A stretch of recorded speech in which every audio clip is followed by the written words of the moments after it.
everybody. Welcome to Fandom Access. Tonight is Tuesday, June 18th. I'm your co-host, Karen. Jamie should be here momentarily. Unfortunately, we're going to be without AJ tonight. I think he had to work, and he's just going to be taking this week off. Jamie's having a little trouble logging in for some reason. So I'm going to text her. I'm on the air. We got a full show tonight. We got, I think, 5 shows we're going to talk about. Probably without AJ here, we'll probably just give a little quick touch on House of the Dragon. As usual, we're going to talk about Doctor Who, the Acolyte, Interview with the Vampire, the Lazarus Project, Dark Matter. Is that it? Is that all we talk about? Here she is. Here's Jamie. Hiya.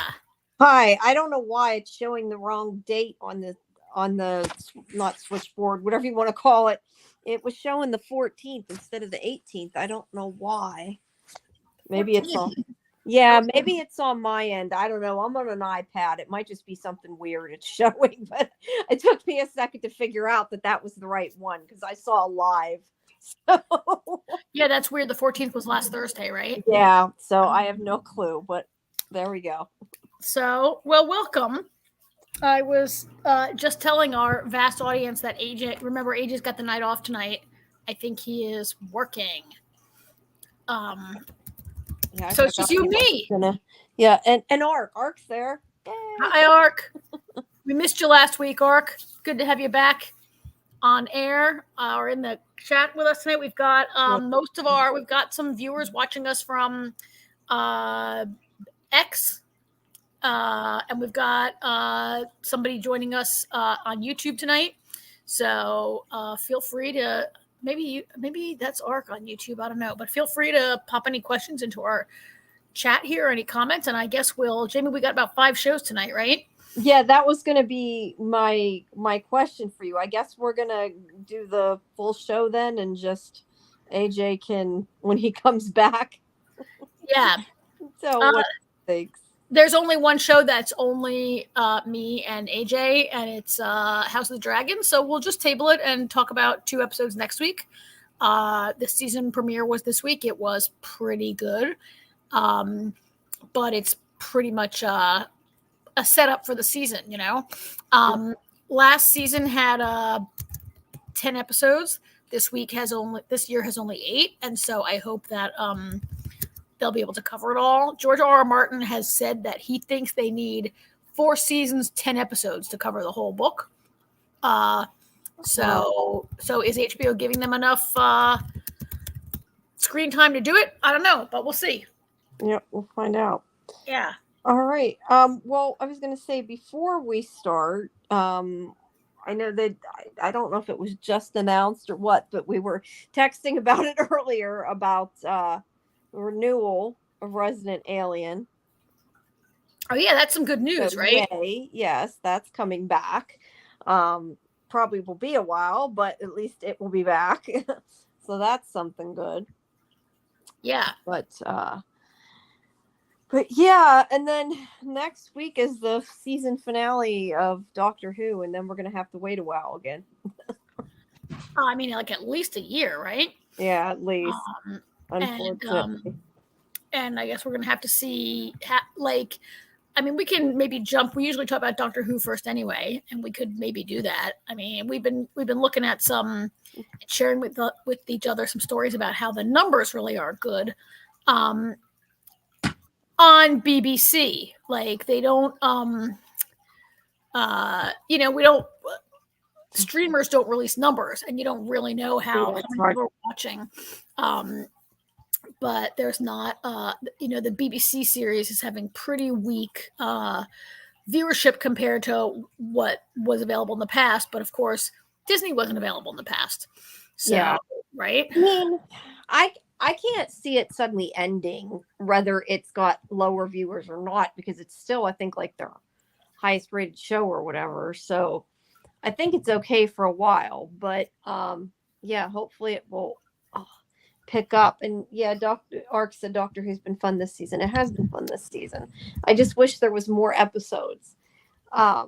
But as always, if anybody wants to join in our discussion on Facebook, YouTube, anything other than X because it sucks, um, if you leave comments, we'll see them live within the chat of StreamYard. Although to be fair, if you comment on Twitter, I'll probably see it on my phone, but we won't see it in the chat. Yeah, But yeah, they just let us don't know. come.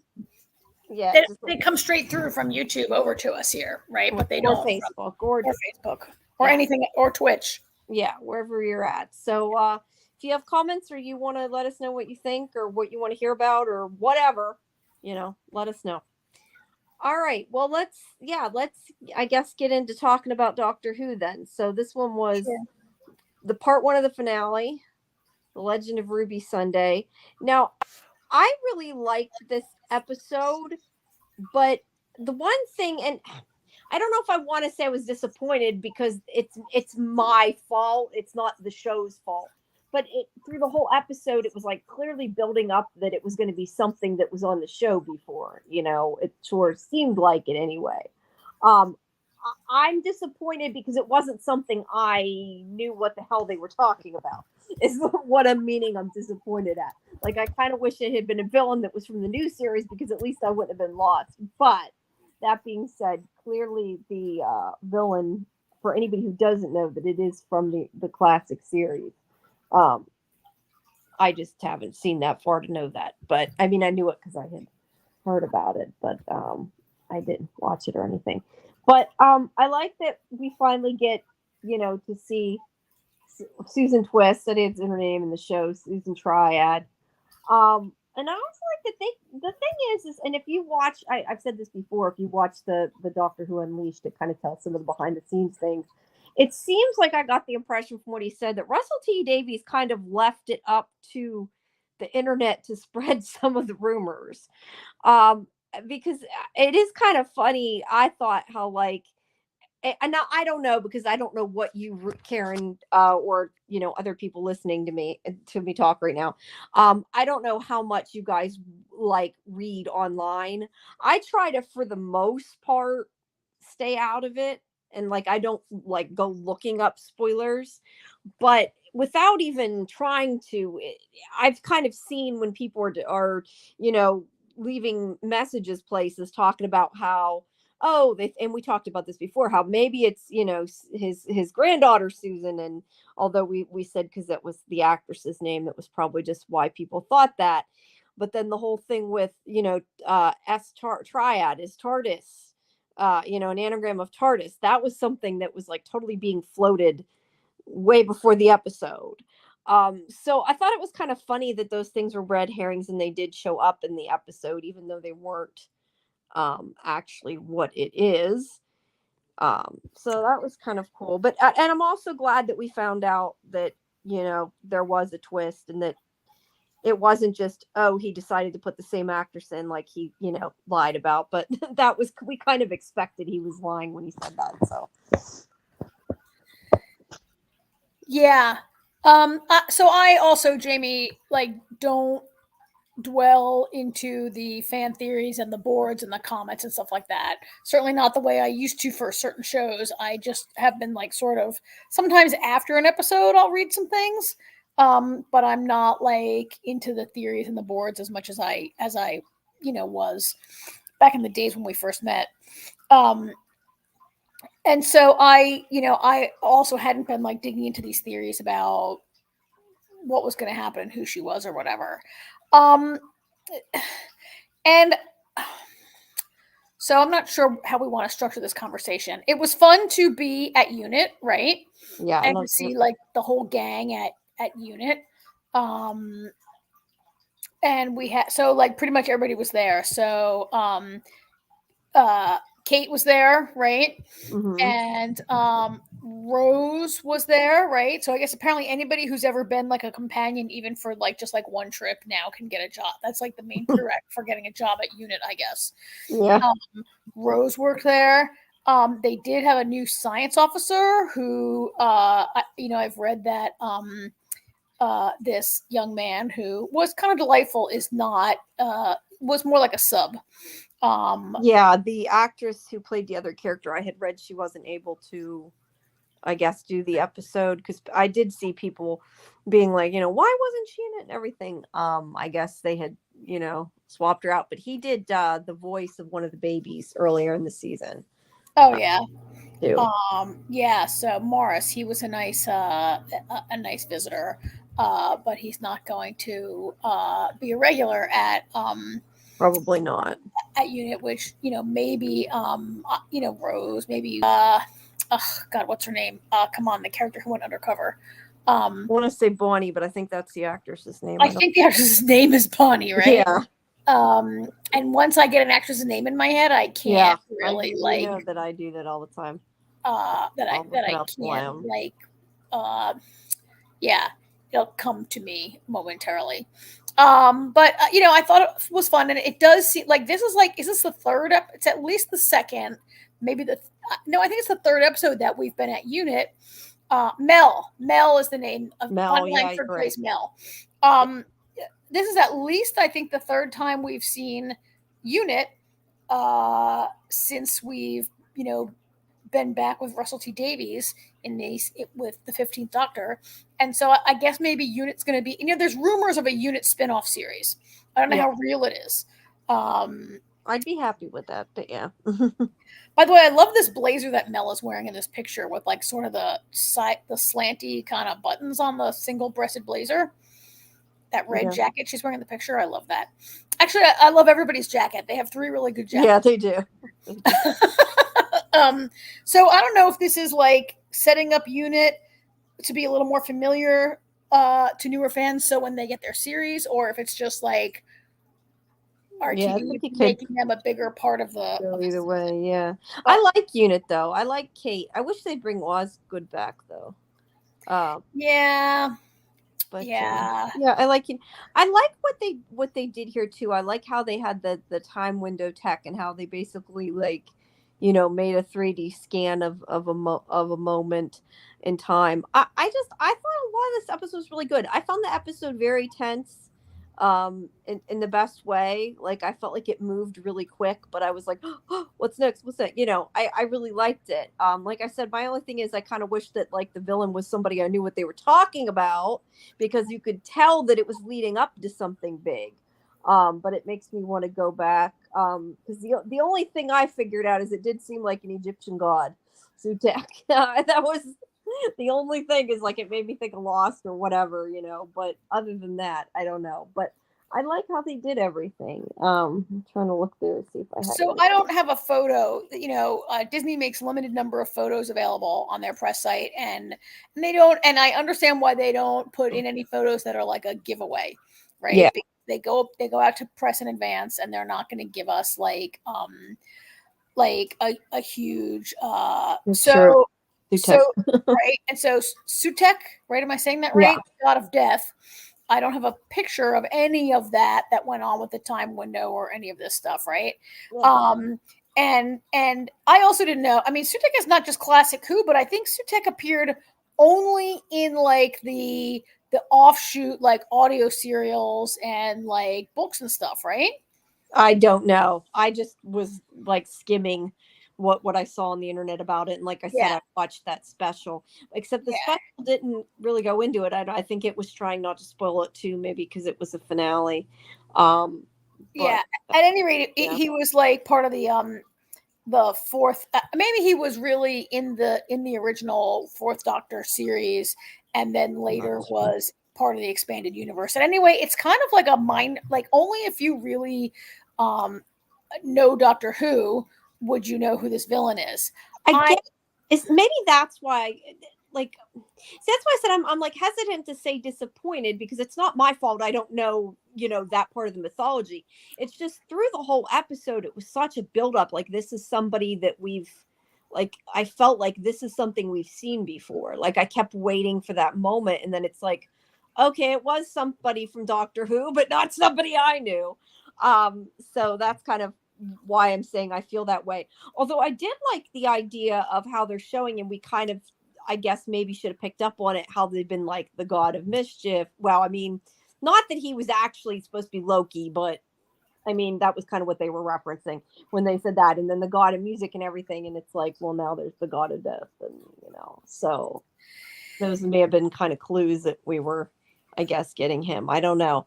I saw something on YouTube. I think somebody had guessed it because I didn't watch the video, but I seen something about it going to be Sutek, and it was like from days before it aired. So apparently people had figured it out or found something. I have no clue. But yeah. Yeah.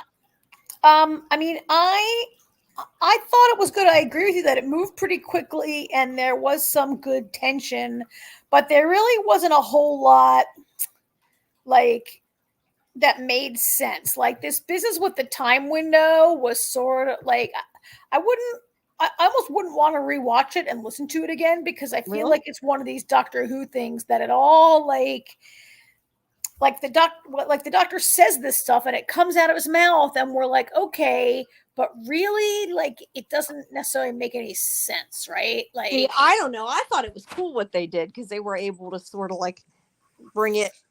I guess it was a way. I mean, I kind of took it that it was supposed to be a way that they could revisit this moment without him actually traveling back to that moment, because he makes it, although we know he's broken this rule before, he makes the point of saying they can't go back to this moment. So it was like a way for them to view it.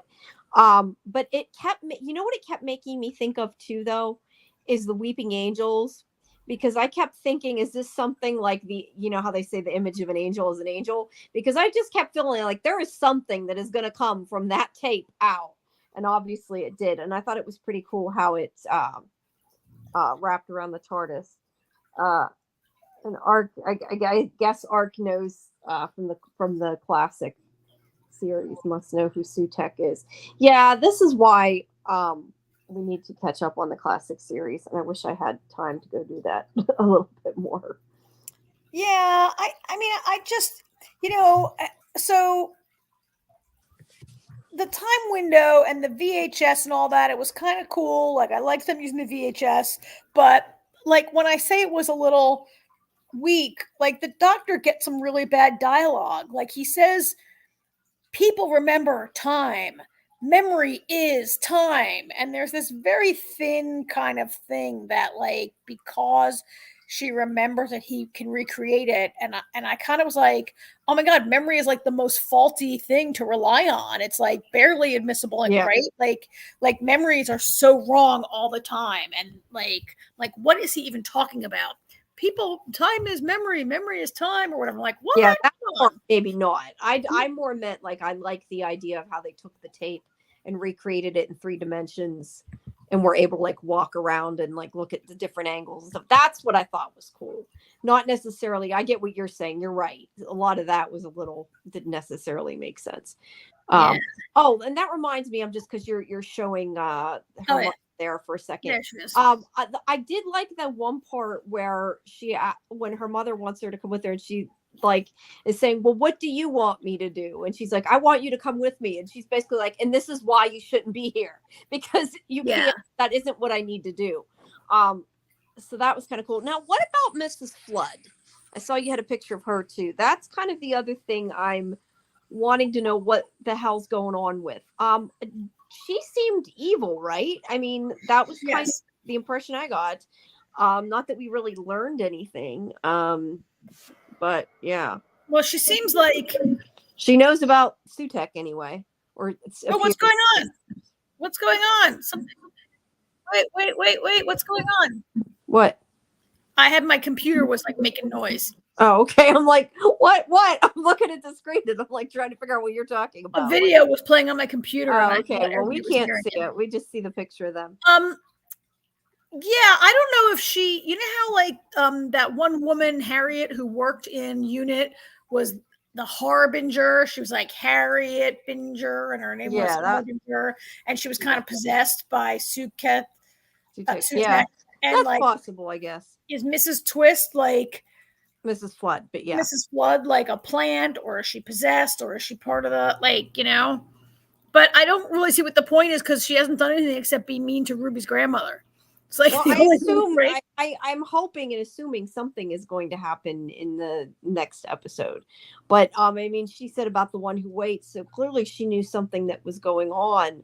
But it's just she seemed to have been this nice old lady through the whole thing, and it was like surprising. So I do hope that they pick up that, Yeah, thread of wherever it's going. I guess. I was also a little surprised at the way Ruby has like.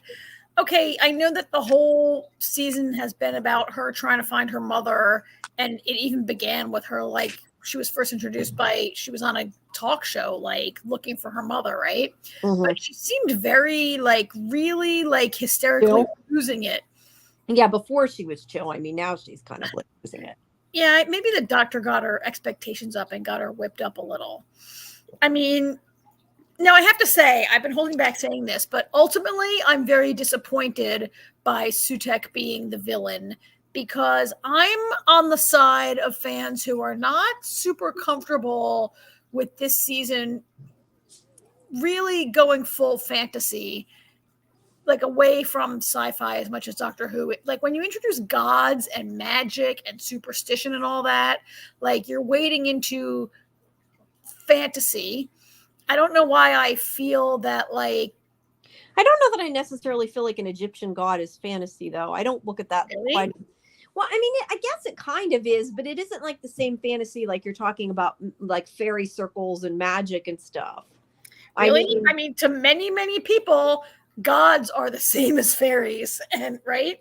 well, Like, no, yeah, I guess that's true. you're I'm not more a religious looking at it person. as like, I guess, like Egyptian mythology, like because like obviously Egyptian god. I mean, we don't believe that there are like real Egyptian gods. I mean, we don't, but they Well, believed it. Egyptians So might. I'm looking at it more like it was more of like I guess of like a historical. Does that make sense what I'm saying? Like came from Egyptian mythology and Egyptian history.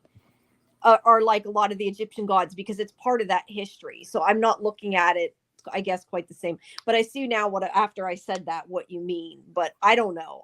I see it that way more of like It's a not just. I mean, we had like gnomes and elves and fairies and no, crap yeah. like But I'm that. saying I don't look at it quite as fantasy as those things. I guess. I think, and But you're people have right. It is. magic and like Sutek's minions. Like the maestro had literal animated, Yeah, that was a animated little weird. notes coming out of their fingertips. Like I feel this season is really fantasy oriented and getting into a I don't know why I'm feeling like fantasy like Doctor Who. It's not like it's start like a harder sci-fi kind of show, right? Like the Mm-hmm. Doctor has run into some uh borderline characters over the years. I don't know why I'm feeling this like hard like I don't want the Doctor to be fantasy, but like like what were those things? Gremlins or goblins in the elves Goblin. in the first episode with Ruby, and there have been like multiple like the toy maker and the maestro both like wield magic. Um, I know now. I know there are people out there who are going to say like, look to people in 1600, our technology looks like magic, and I'm like, okay, yeah, but I'm just not really like I don't like that suit tech is a god. And I also really didn't like I don't have a picture of this, but this is another episode where the Doctor is just looking at suit tech with despair and defeat and horror and He like doesn't have a plan. this Doctor doesn't I That's feel what I think is missing. He never has a plan. The Doctor before always had a plan. I missed well, that. yes, but the Doctor's plans are always sort of seat of his pants last minute. Yeah. What am I going to do? What am I going to do? But But you're right. He's just like, oh no, what am I going to do instead of trying to figure something out? I think this Doctor is, yeah, a little bit lacking in like initiative and bravery and braggadocio. And not that he's a coward or not No. I just feel like this is like at least the third episode where we've seen the 15 be like, I don't know what I'm going to do. I don't know how to do this. Whereas and not like I don't know how to do this, but I'll figure it out in 5 minutes and I'll make something up. Like Yeah. I Yeah. and maybe it's because I haven't had enough episodes to just really I keep complaining about not getting to know my Doctor. Yeah. before like these like almost could he get a couple of easy cases before right? Yeah. So Also, I'm a just longer not season would have yeah. helped. It's been a I'm just really short not season. enthusiastic about this villain, this big bad. And like really after the god of death and like basically like Satan, like what's he gonna encounter next season that's gonna I know you have to top it you always have to top a villain, but he's not really like the doctor had like a disgusting bogeyman monster and some giant like jelly bean slug looking things, and then like 3 gods that he had to fight in 3 different episodes. I guess I just want maybe I want a longer season. Maybe you're right. I want a longer season. Yeah, I think we need a longer season. Yeah. I'm underwhelmed by a lot of people. I'm in a vast minority. I think most people thought the Sutek reveal was great. Yeah, like I said, my opinion is I think it was a really cool reveal. I just wish that I knew who the villain was, because I feel like I was waiting for that aha moment and it didn't come. But again, that's my fault for not watching the classic I episode. guess. I mean, why would you expect to know who the villain is? Like the doctor. That's a good point though, too, though, is most people, I think, and I don't know if I should say most people, a lot of people that watch Doctor Who now, though, have not seen the classic series. So I guess you can't necessarily expect to know. Why would it be a repeat anyway? Like for 15 like for so many seasons, the doctor meets a new kind of character, villain, Right. or whatever weekend. I don't know why you'd be expecting to recognize. I'm saying the feeling the episode gave me, like just the kind of intense, like I just felt like that something was coming. Like it just felt like something was coming that we've seen before, the way they were doing it. That was just the opinion I got from it. Like whatever this is, the way they're building it up, it is being built up that we're going to recognize it, is how I felt. Okay, so in that case, I would say that when Sutek is revealed, I don't think 15's reaction was one of recognition. No, it didn't seem to be. Like, I know what this is, and yeah, it's going to be bad because I had a hard time with this thing before, but I recognize it. Like the look on the doctor's face seemed to be like completely as like shocked as right. Like it didn't look like horror, but a recognition type of horror. Yeah, I agree. Although to be fair, we only got a few seconds, but yeah, I do agree with you. And to be fair, also, I'm not an actor. Do I even know what look I'm describing that he should have had? That's true. Right? Like, I'll have to say. Yeah, I don't know. I'm curious to see where it goes. I just feel like part of the problem is it just, and I just said this before, but I feel like there haven't been enough. Like you're saying, we haven't gotten to know the doctor. I think if we had more episodes, we would have. Usually there's, I don't know. I guess there's 8. Maybe it is kind of like what there normally is, but it seems like normally there's more. Isn't there usually 10? I think there's usually 10. I feel like there used to be 10. I don't know. They change around. And granted, I know things are different, and some of it was because of, what had gone on and everything, but with the strike. But yeah, I don't know. I want more.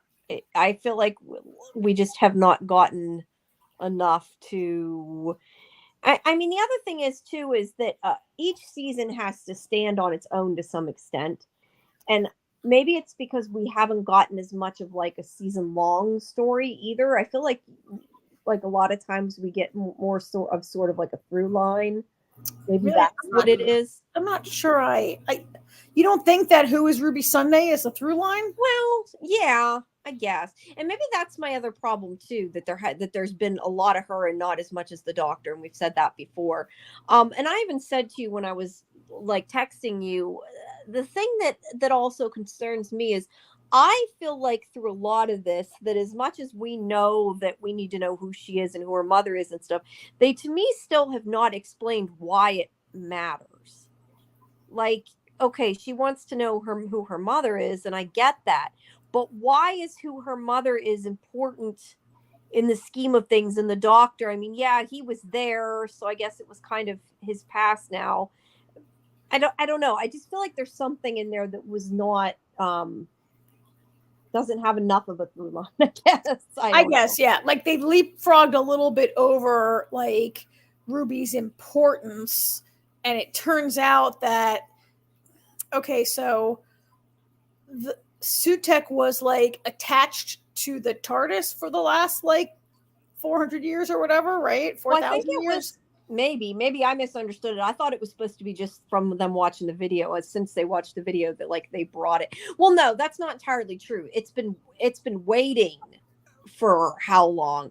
But I think it attached to the TARDIS when they went to that moment. At least that was my No. It understanding, has but it been wasn't explained it really has well. like it like integrated itself with the TARDIS like a zillion years ago. Uh like I think. Um I'm not sure. It wasn't explained very well. and that the Clearly, and that as we and aren't that sure. the window like allowed it to like release Like itself manifest or whatever. Yeah. and become yeah, I don't know. that's my understanding. I don't know if anybody out there has a better I think like when the doctor The fact when that it, we're not sure though is a problem, I think. Like it yeah, clearly wasn't explained. I mean, I don't know. I would think that I kind of feel like if it was there all these years that they would have at some point like it would have tripped an alarm or something.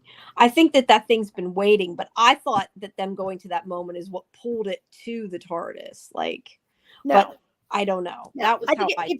I think it's always been sort of somehow like connected with the TARDIS and like using the time window and the memory whatever kind of let Like it made it. That's why I said maybe it like made read it it. college. So But it's not really clear to me if the whole Ruby Sunday thing was a setup to bring the doctor to the point of using the time window so Sutek could free himself itself. Or if it's just like they just sort of like there's not a good connection with the Ruby thing and they're just sort of now jumping. It's just like a bad coincidence. I yeah, don't I don't know. know. Like I it's don't. not like Ruby is not like a person like Clara who had like this like sort of big thing going on with the doctor's timeline, right? Or like like is there any real significance other than like she wants to know, right? Yeah, and I think that's kind of where I'm coming from. Is I'm saying like we know that that we needed to know who her mother is, but I don't understand Right. why we needed to know that, other than like he said that, you know, Yeah, and like like there wasn't. is that memory even real and why does it snow and like Yeah, and there's then something somewhere missing, and I think that just we didn't get. Maybe they're and just then there's this like the whole which S was brought triangle. in, the 11th hour, and Well, and like, I'm sorry, is she making TARDISes? Like it, like that would seem like a big deal. Like if she is gonna what like make TARDISes, or what makes you? Why are you saying she's making TARDISes now? Now because I S triad technology is an anagram for Yeah, TARDIS. but that was a red herring. He was saying that was the wrong anagram. That they should have been looking at the anagram S Tech Tech. Tech was the Oh, point. right. So yeah, Yeah. it was a red herring. I think they But did it just to throw people off. I but don't think what's the Tech point of was a that? good doctor. Like is Sutek To have the doctor be confused and wrong, I guess. right? Like is Sutek trying to use Susan to make technology to destroy the world or something? Like what? Yeah, that again was the other part, and that was kind of my point too, is like why is Susan, I don't understand why Susan's important or why she was showing up in all these places. I mean, I think it was something to do with connection to Sutek, but it wasn't adequately Yeah. explained, and maybe they're going to explain more of it. I don't know, Well, yeah. but it just seems like a lot of it was just red herrings in order to be confusing and have you not know what's really going on. But This is I a do gotta say, I do appreciate that this show knows how to have secrets and not have things be leaked. everywhere. Yeah. Yes. And what was like sort of leaked, I think it sounds like was sort of leaked on purpose to, like I said, as a red herring to throw people off. Yeah. I think that's why it's been, kind of out there. And the other thing is, and I don't know if it's official, I meant to find out and I completely forgot all about it. I followed them, but there is an S triad. I'm trying to find the account. Hold on. I don't know if it's going to become something or it's just someone did it to and it's like just a fan, but there's like a S triad Twitter account and I'm trying to figure out. Oh, it might be a fake. It might be a fake thing. Triad Technologies. Yeah, it could be, but it's definitely the way it's written. It looks like a web mazy type, or not necessarily a web maze, but like a what do you want to call it? Like a done in conjunction with the show. It seems like. Oh, like a media, like a marketing thing. Yes, it seems like it. Their first tweet was back in March. Oh. Yeah, so I don't know. I didn't even, I just saw it last week. But it definitely looks like it's probably some kind of, like you said, marketing thing. I mean, it doesn't have to be going to go anywhere, but it's just a cool. I like when they do that. It's kind of a fun little side, follow the thread type of thing. Well, so I would say that this is the first of 2 parts, right? And we might watch the second hour next week, be like, and then look back and say, like, this was a fantastic setup. They did it perfectly. It all makes total sense now, right? Yeah, my nitpicking is maybe I might totally change my tune, and I would say, like, whatever criticisms I levy against the show, I really think that Ncuti Gatwa and Millie Gibson are 2 of the strongest actors we've had on this show, which is not to say that Capaldi or Tennant or Smith are not good actors, right? But Ncuti Gatwa was like a totally different kind of an actor, and Millie Gibson is also very good. They're a really strong team, really selling what even like terrible lines like "time is memory, memory is time," like. He's like he's definitely a great actor. Yeah. And I like that he's different too. I mean, we haven't, I mean, it's great we got Tennant back, but we for a while had some that weren't necessarily our favorites. So it's nice to have some fun stuff. But I know a lot of people are complaining. I shouldn't say I don't understand the complaints, because I don't agree with the complaints, but I know why people are complaining. But I don't. Yeah, exactly. I mean, who cares? It's great. It's been written great. It's been acted great.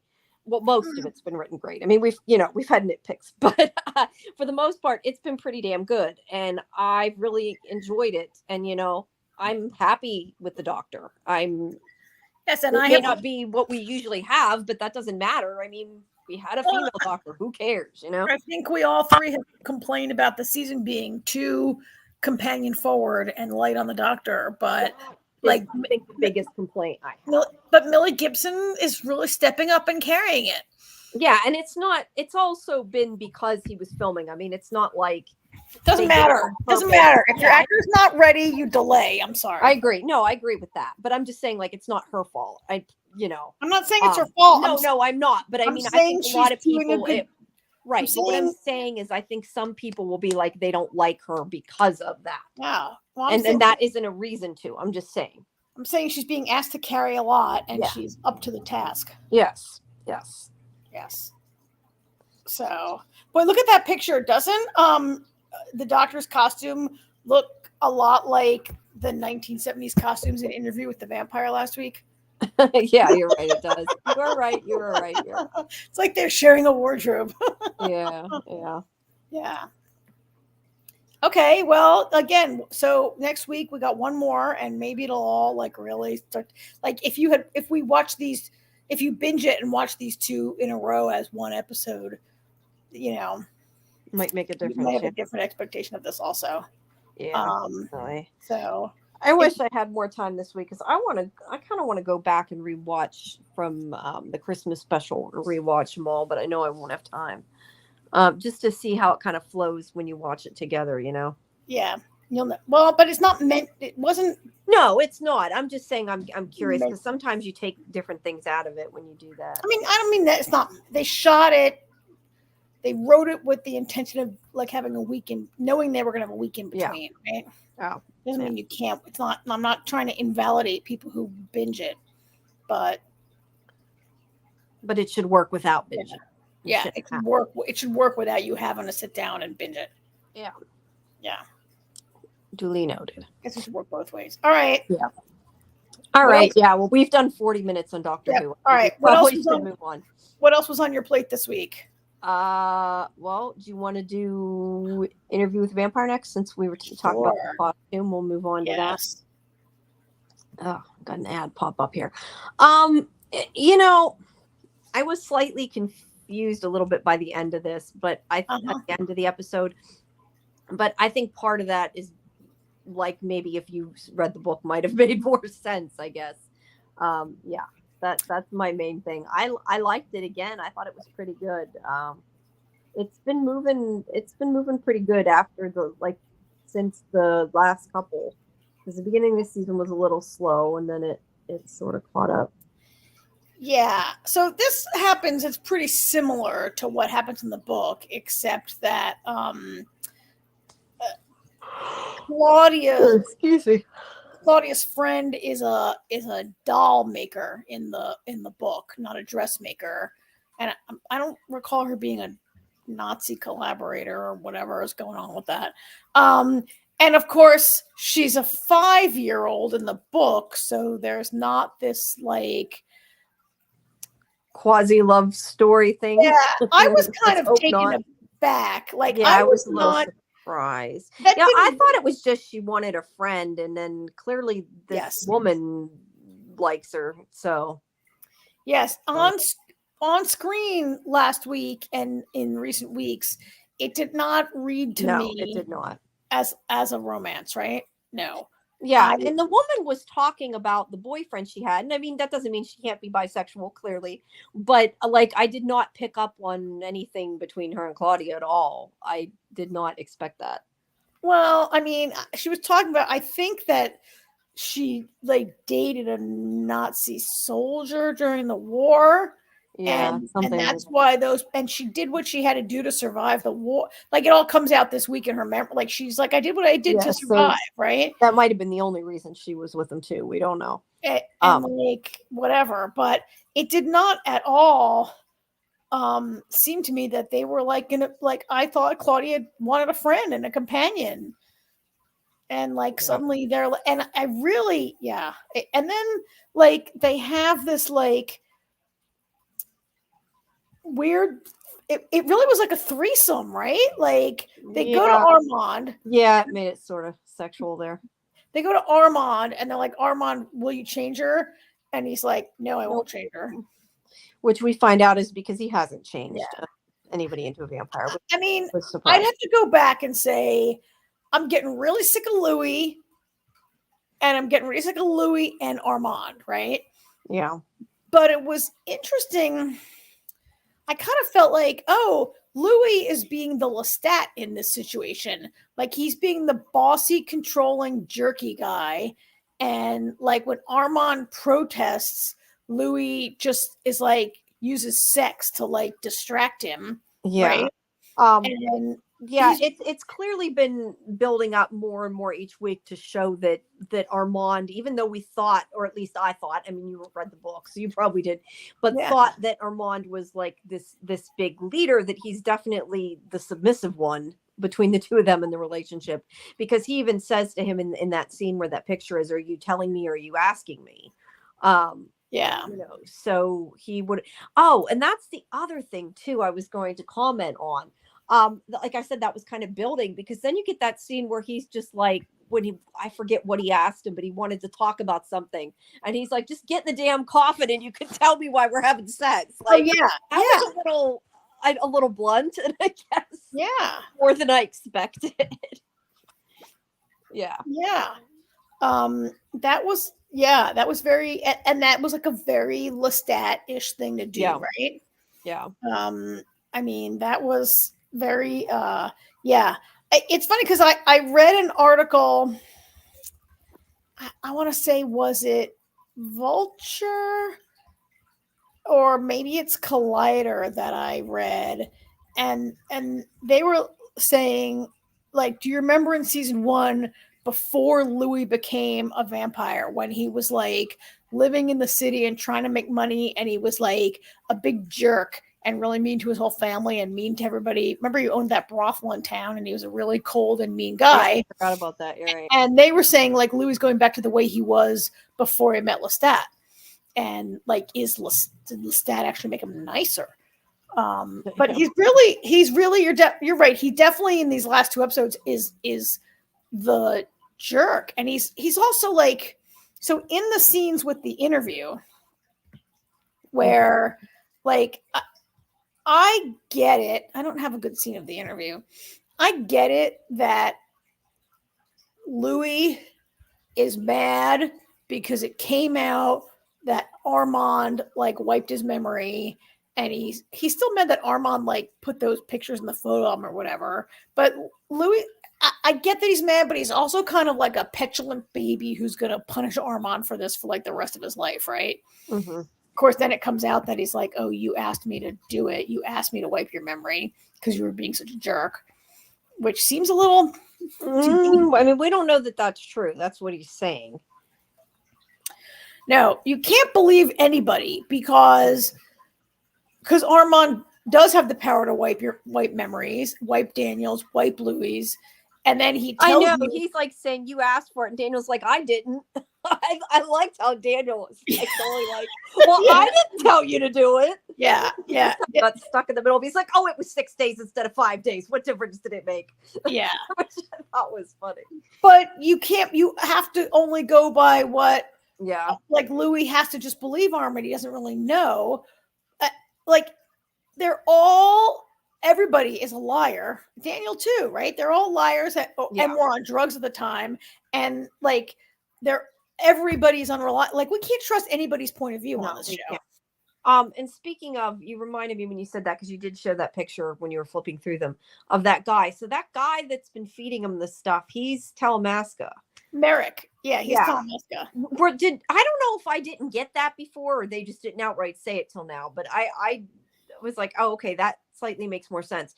But so I guess the point is we know the Talamasca that they hide things from the public, but he's kind of like, we would rather have your story and be able to control it than have it get out, I guess, on its own, is sort of what he's saying.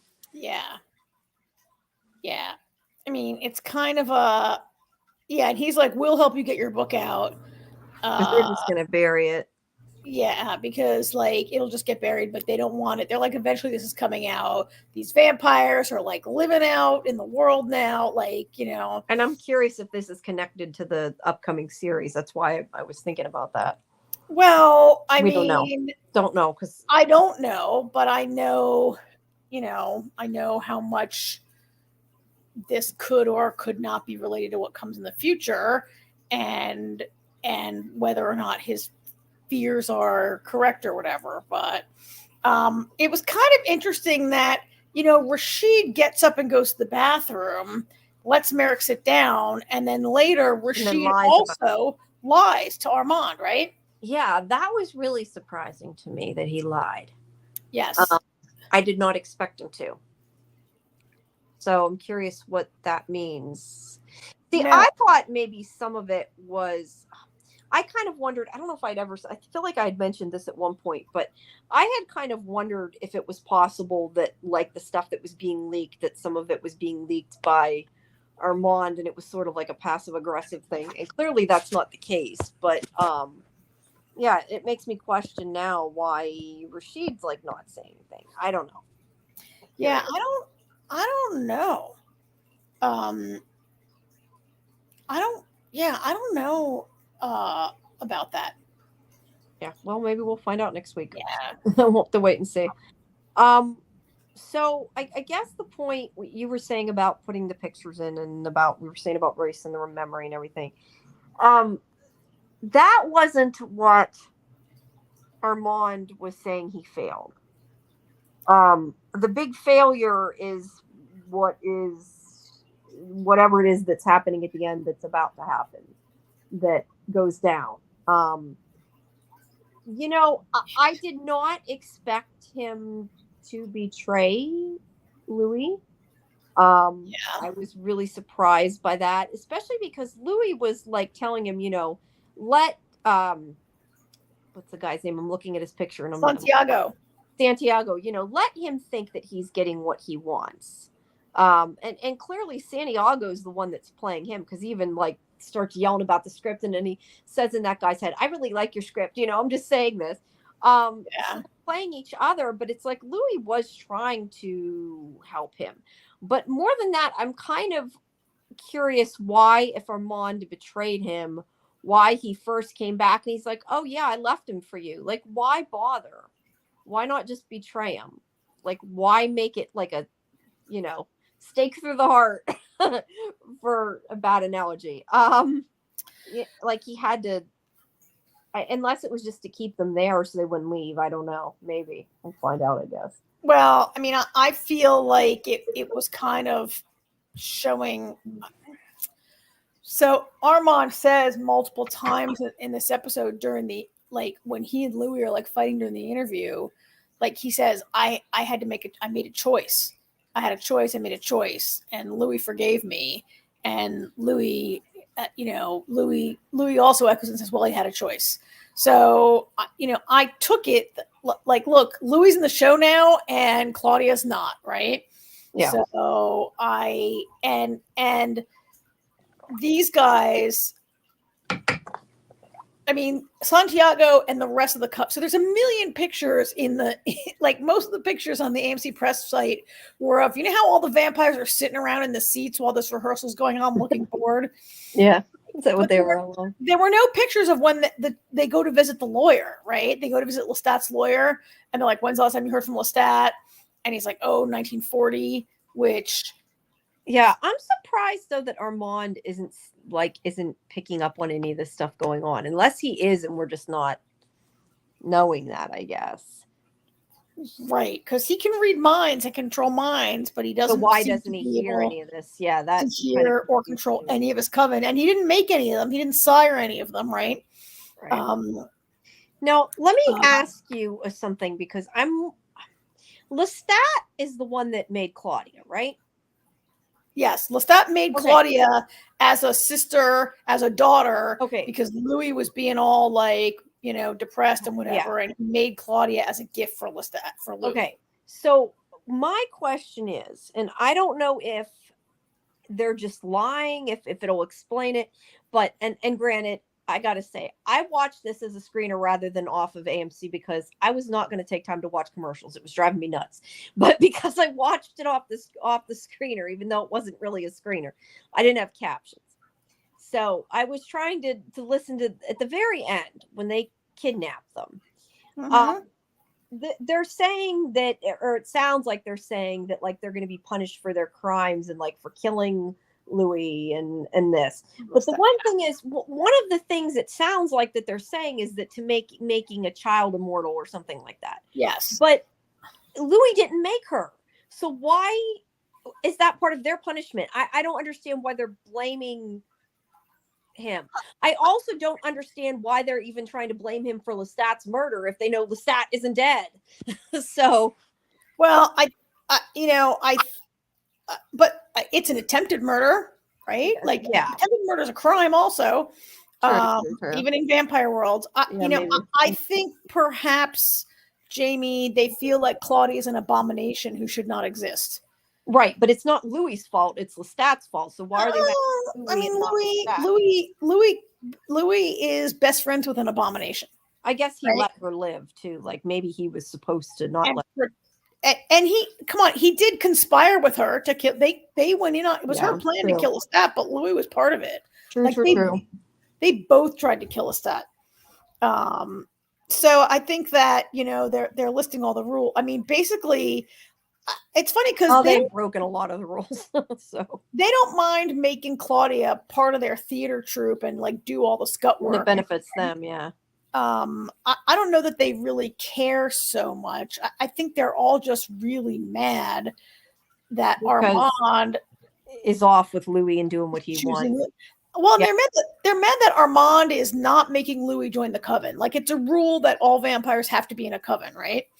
And Louis like, I'm not going to be in any coven. And Armand's like, well, that's fine as long as you keep having sex with me. You don't have to be in the coven, right? Yeah, I don't appreciate that. I'll tell you what. You want to know what I think's going to happen? Now, I have seen no further, and I have not read, so this is all just for people who know. So people know, I'm just guessing. I'm guessing that probably what's going to happen is that the choice was that that Armand made is that they agreed that they would not kill Louis, and that they would, they wouldn't stop the two of them, but that they're going to kill Claudia and her new friend, and that he okayed it, and that's why they're grabbing all of them, because Louis will try to stop them. That's what I think is going to happen. I think you're right, and I'm saying that based on what I know from watching this on the screen, like setting aside any book knowledge I might have. I think you're right. I think it looks like Armand was like, I'll let you have Claudia if you leave Louis alone. Yeah, because right. I've said before, the fact that Claudia isn't in the interviews leads me to believe she's dead. Yeah. Yes, and the pages are missing from her diary, and this week Armand's like, I can never make up for it. And you made me take your memory. And it would make sense if he did all this that Louis didn't want to know it or wanted to forget it or whatever, Yeah, because I can't imagine it. He says he had a choice, but if they gave him a choice, Louis or Claudia, there's no question who he'd pick. Like, how is that even a choice? Yeah, like, of course, but he'd be like, right? He made Louis think that the choice was he left the coven. I mean, he could have just tried to leave the coven. They probably would have came after him. They could have killed everybody in the coven. I mean, I don't know. I think part of the problem, though, was that Armand lost control of the coven. Like, before, he was able to be like, no, this is the way it's going to be, whether you like it or not. But they sort of ganged up on him at a certain point because he was losing control, and because Santiago, was trying to take over and everything. But I feel like it's kind of the same thing in a way that happened with Lestat, which is, I find ironic, that when Lestat came in, he fell in love with, regardless of whether the fact that he fell in love with Lestat. Lestat came in, did what he wanted, broke the rules. Coven got pissed. And then, but in that case, the Coven was like, oh, this is better. We're going to side with you. And this time it did not work out that way. Jamie, you took the words right out of my mouth. I was going to say it's the same thing. It's what Lestat came in and was like, there's a different way to live. And they were like, okay, we're out of here, Armand. Let's do it. And it's the same thing. Like, Louis comes in and he's like, there's another way to live. I don't have to join your coven. But they disagree this time. So they're like, well, we're not going to let it go this time. But they disagree, but they don't, because Armand keeps complaining that they're out there killing and they're out there doing whatever, and they were climbing up the Eiffel Tower this week, and they are getting out of. He has lost control, but it's partly because Louis has kind of showed them that you don't have to be under control. Yeah, but that's what I'm saying. It's kind of ironic because it's the same thing Lestat did. It's just when Lestat did it, they decided they liked it, so it was okay. Yeah. And they came back. Yeah. And so that's the big reveal at the end, right? Yeah, but we knew he was alive. I mean, that wasn't. We knew he was alive. Yeah.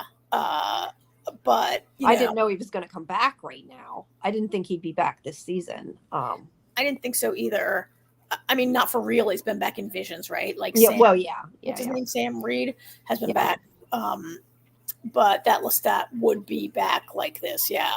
And I mean, so I'm just thinking this now, but maybe is that the choice that Armand is talking about? I had to make a choice. Yeah, maybe he chose Lestat. Who knows?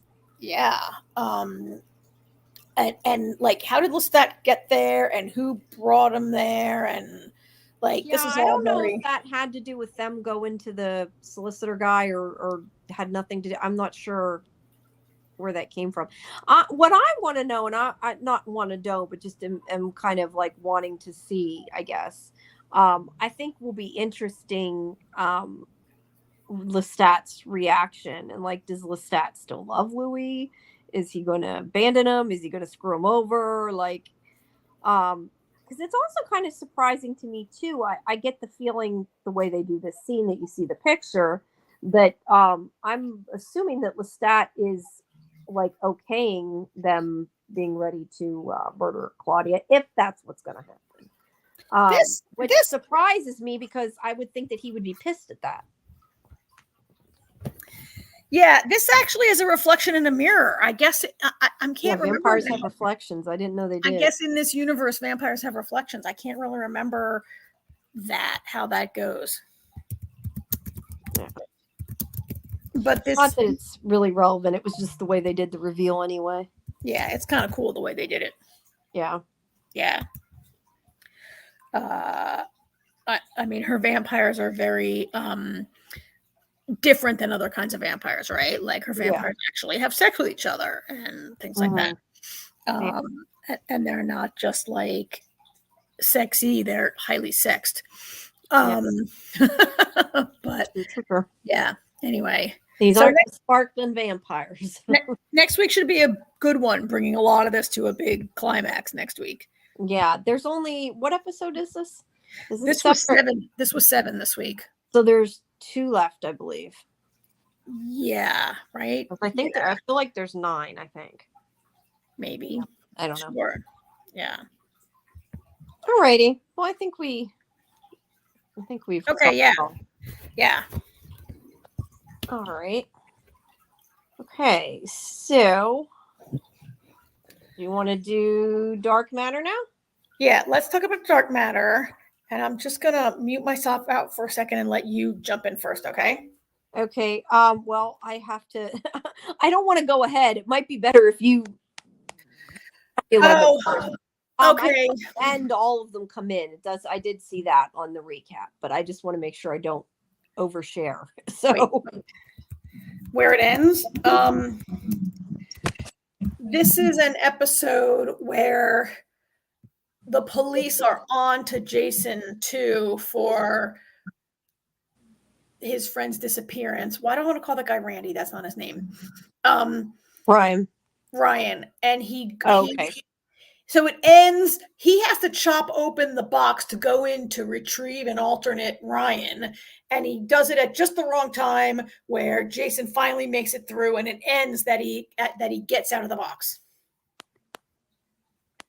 It ends as he steps out of the box into like the warehouse. Oh no, it ends. No, he goes, then he comes through it. It ends at the gun shop. It ends at the gun shop where the third one appeared.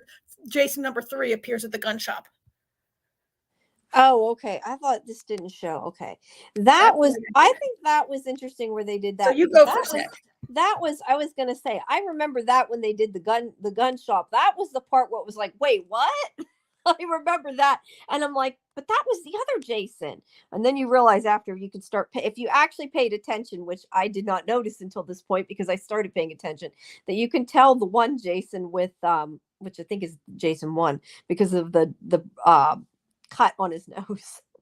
So there was a way to tell them apart. But yeah, it's kind of like, oh, what there was another one, or was that him, or was that, that was a little confusing at that point. I'm reading, I'm wondering if this part that I was reading was part of just this interview that was done, because if it wasn't in the episode, then it's spoilers, but I'm looking, it's on Screen Rant. They didn't, that's all they showed was that Jason then? The other one at the gun shop. That's what I'm seeing.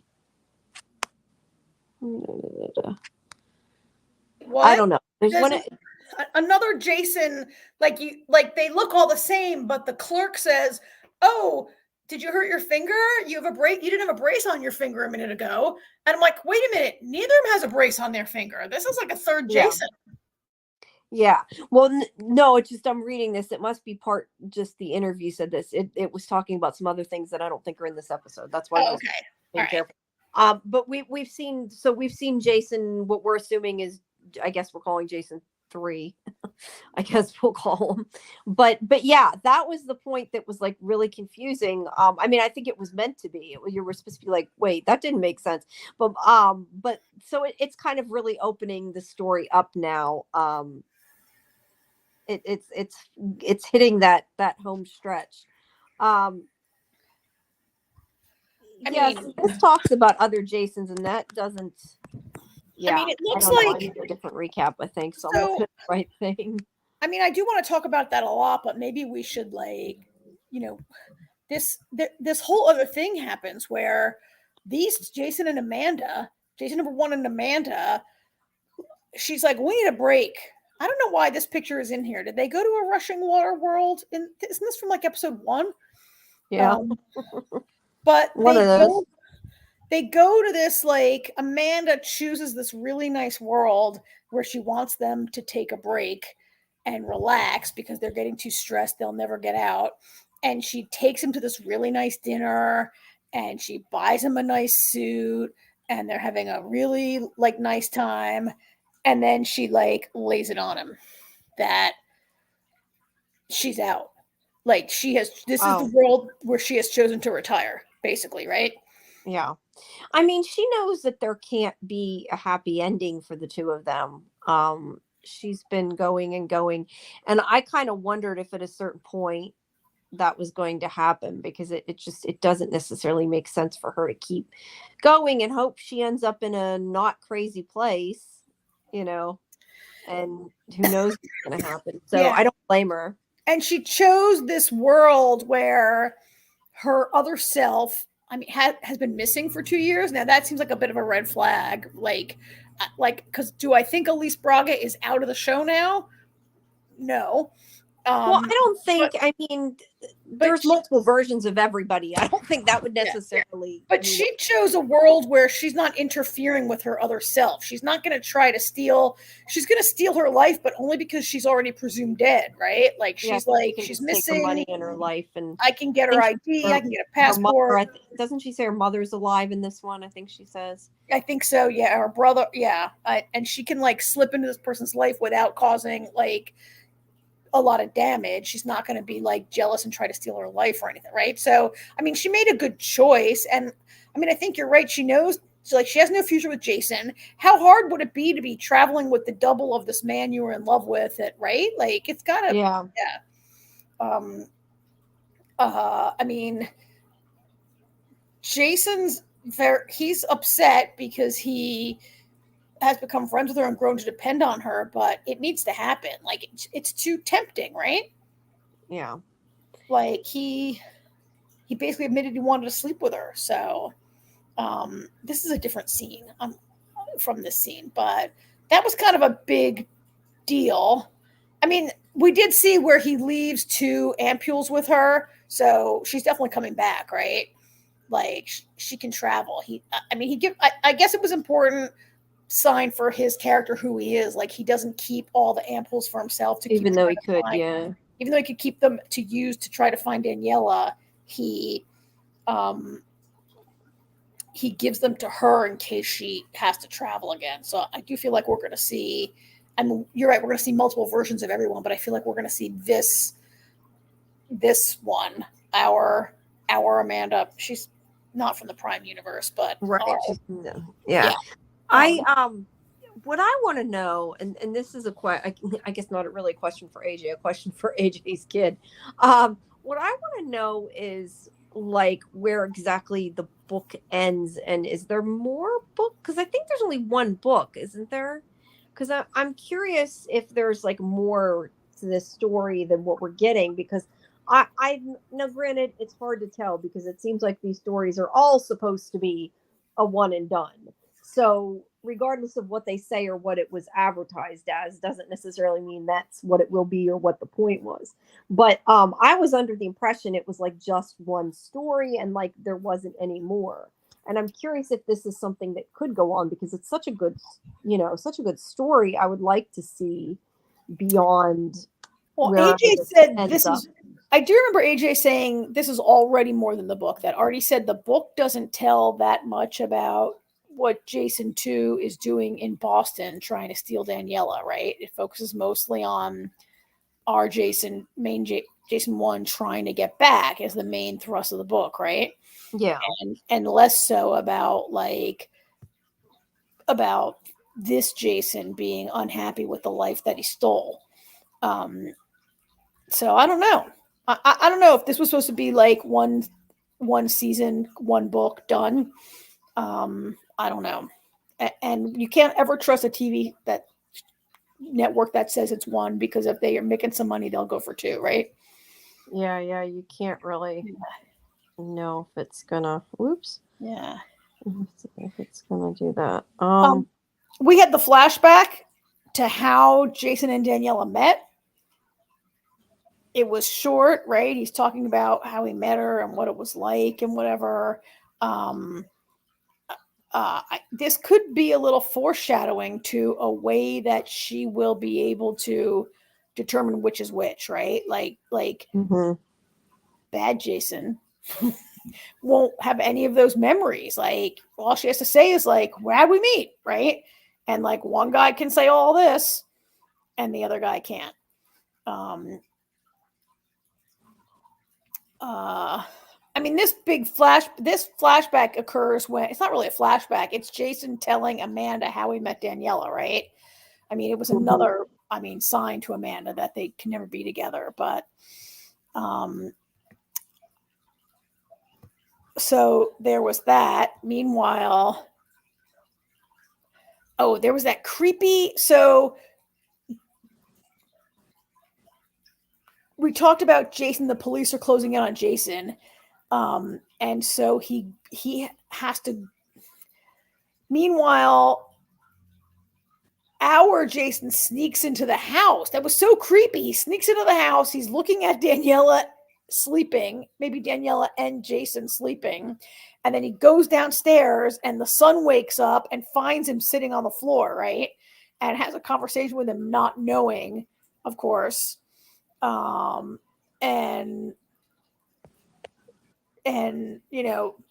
Jason, like, he's basically almost like saying goodbye to him. I guess that is what inspires him to go and like buy a gun. Yeah, that's what I was trying to remember this. I'm reading this. Was that was his own son though, or was that because I'm reading this thing about him seeing his brother in this episode, and that's where I'm like more confused. I can't remember when that happened.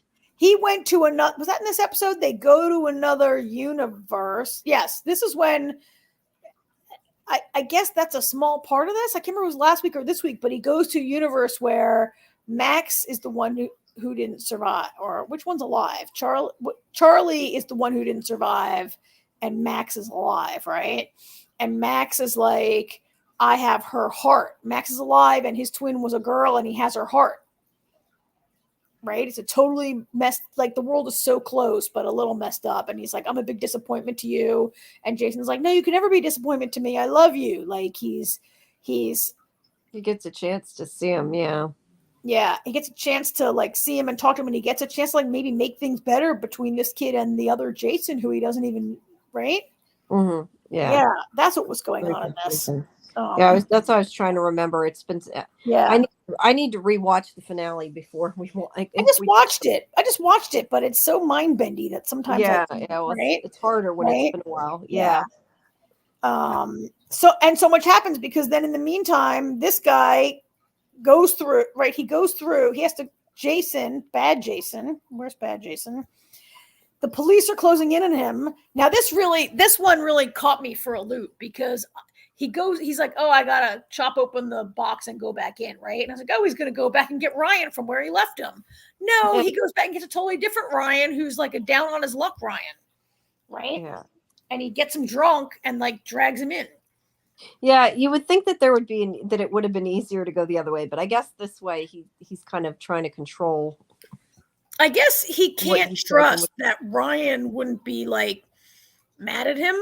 And tell everyone, be like, you left me there. Yeah. But they believe him. But I'm surprised you would choose that he would choose a Ryan who doesn't have the education and knowledge to create more serum or to use them or whatever.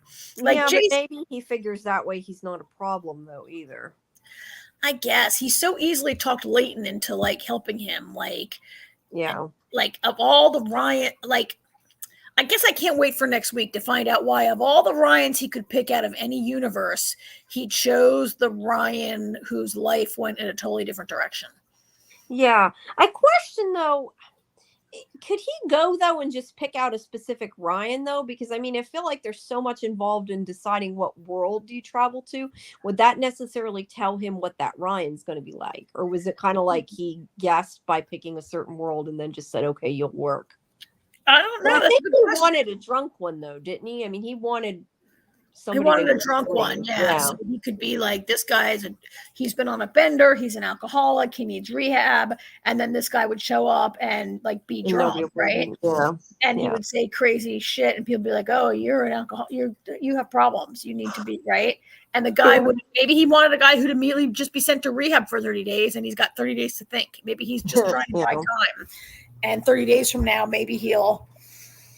I mean, this Jason confuses me because he says repeatedly, like to psychiatrist Amanda, like maybe I'll just give up. Maybe I'll just run. My life is not what I thought it was going to be. Maybe I'll just leave, right?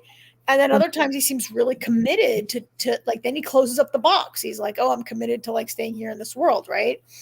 And then he goes open. We knew that wasn't going to last. Is this the episode where he's so mean to Amanda, the psychiatrist? And he's like, I bet you're a person who like had problems with your mother. And I bet you're like, he says all these like deep truths about her and really hurts her, right? Yeah. And she's like, get out of my office. I'm done being your, like, I'm kind of glad they did that. Like every time you almost maybe feel a little bad for this guy, you're like, oh no, he's the biggest jerk ever. Yeah. But I think it's also interesting when you see kind of those glimpses of the other Jason, like when he sees his other son, like the idea of like, I kind of a little bit understand why this me did it, you know? I think that's interesting too, though. Yeah, but that's why he could never do it, right? Yeah. Like, yeah, he's different. I'm just saying that he sees because he at one point in the show said like that he sees how he started down that path. It's just interesting because I mean they are all the same person. They're just different versions, so that's all like, you know, it's all relative. It still has he still has that potential, even though he wouldn't do it. It's still there. I mean, there is a fundamental difference that he lost like people that he loved so much and that he just wants to get back to so badly. Whereas Jason, it's just covetous. Like the other Jason's just covetousness. Like he didn't lose any. I mean, he made, look, like he broke up with Daniela years ago. He regrets it. But I mean, my question too, he wasn't necessarily looking for something, right? Like I think he went, he traveled, he saw that there was something better than what he had, or that he thought was better. So it wasn't necessarily that he went in there saying, I wished I had stayed with Daniela. I took it more that like he went in here and he said, well, this life is better and this is why. And therefore this is what I need to get out of it. And not realizing that he was probably more happy where he was and he should have just left. Which is because it's not really better. Jason, this version of Jason, he just sees what someone has and he wants to take it. Like you're right. I don't know. He was sitting around his universe being like, oh, she's the one that got away. My life is meaningless without her. My money means nothing. I think you're right. He was just snooping around and saw that this guy had like another version of him had something that was great. And he wants that also. I've said it before, he wants his cake too, right? Yeah, and the thing is, though, is that what he doesn't seem to realize, I guess, is that version of Jason is meant to be with her. That version of Jason is happy with that life. That's why he's happy. It's not because of any one thing. It's because just because he's a different person too. Yeah. He, you know, quickly discovers because he's trying to change everything. So, but that raises the question: who is this guy? Who is the finger brace guy? The third Jason who comes in, because he comes in with the same intention and the same everything, right? So, like, there's a lot more confusing coming, right? Like, I'm thinking, is he a version of our Jason? Because if every time you make a decision, another universe branches off, right? That's usually the explanation I give when we're doing it. Yeah, there's, you know, it's kind of like what's coming is so not what you're going to probably expect, that it's not going to really help for you to do what you're doing. But like it's just so you're making me think, like you said, like Jason number 1 is meant to be with Daniela number 1, and like that's the only way for them to be happy. They're meant to be together. But maybe this guy is also meant to be with her because he's only one barely little iota different, right?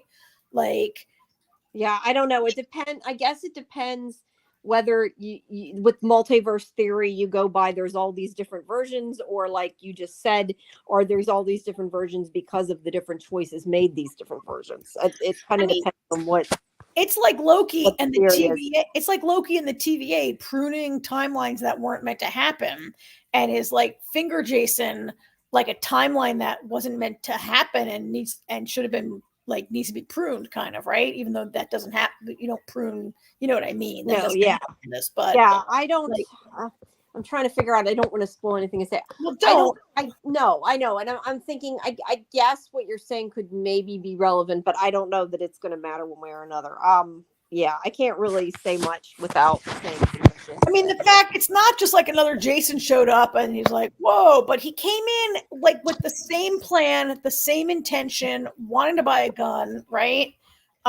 Wearing the same outfit, totally the same except for the finger, and like, yeah, I don't know.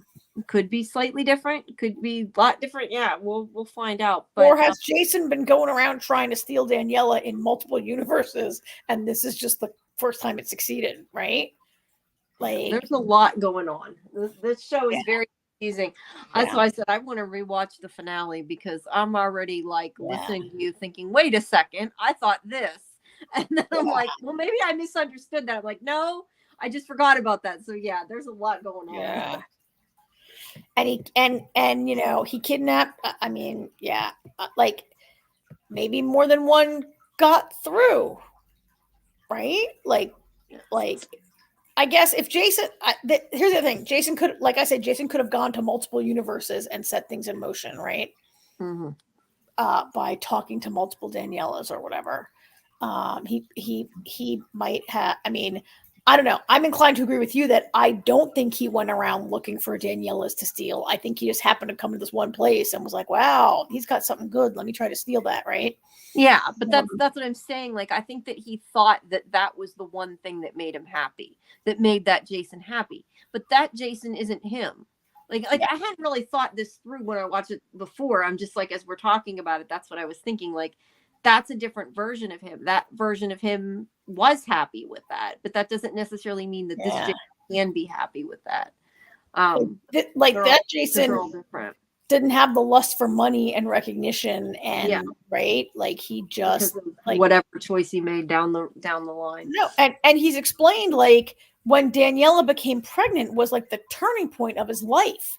And she was like, you're out, I'm going it alone. And he came around, and it was like, and like this Jason, like he without having that formative experience, you can never be, that's what makes them meant to be together. And that's why he and Daniela will never click, because he doesn't have that moment of like really having to choose, right? Mm-hmm. Yeah. The main thing I will say to you, without spoiling anything, is I will say you are not going to guess where it's going. That's all I'm going to say. I don't think we'll guess what's coming, because I did not expect anything that comes. So that's all I will say. Right. I could talk about this forever, so we're gonna have to move on from this. We're getting 90 minutes, and we still have one more show at least. Okay, so we'll season finale then. What that is that next week? I think it's next week.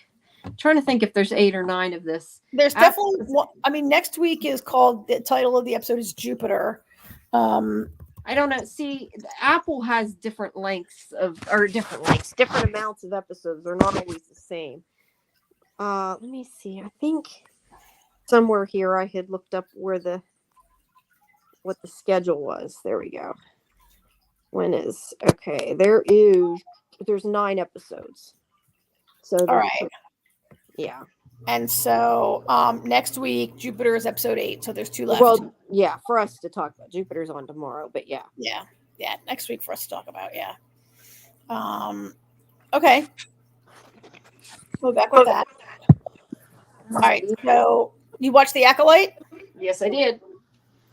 this was interesting. This was like twin flashback, right? Yeah. I don't know if this is where you'll know more than I do. So a lot of the stuff that was in here, I don't know if this is in the mythology of Star Wars and I just haven't seen it, or if this is something new. But I was kind of lost because I'm like, wait, they can do magic? There's witches in Star Wars? Or is this just supposed to be that's the way they are describing? Whoop, I knocked my head over. The way that they talk about the Force. I wasn't entirely sure. I mean, I know they were talking about the Force, but is there a thing of witches in other parts of Star Wars, or is this new? Yeah, so the witches they're like Force witches, I would say. And so they do use the Force.